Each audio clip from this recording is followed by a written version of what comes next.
Hello everyone and welcome back to my vlog.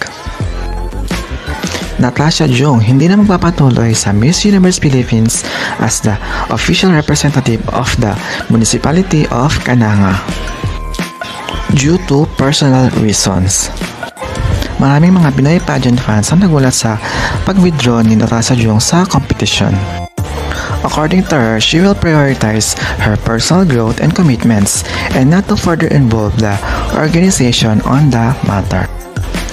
Kahit nagbitiw bilang official candidate, nangako siyang ipagpapatuloy ang pagsulong ng kanyang mga personal na layunin. Plano ni Jung na gamitin ang panahong ito upang magmasid, harapin ang mga personal na mga bagay at siguraduhin handa siyang harapin ang mga hamon ng kanyang buhay.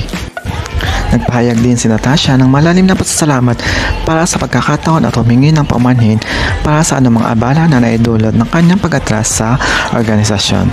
Kapwa kalahok, mga sponsor at mga taga-suporta, lalo na sa suporta ni Miss April Tanhueco sa buong proseso ng kanyang pagsali sa Miss Universe Philippines 2024. Good luck, Natasha! Iintay namin ang pagbabalik mo sa pageant scene. Thank you so much for watching.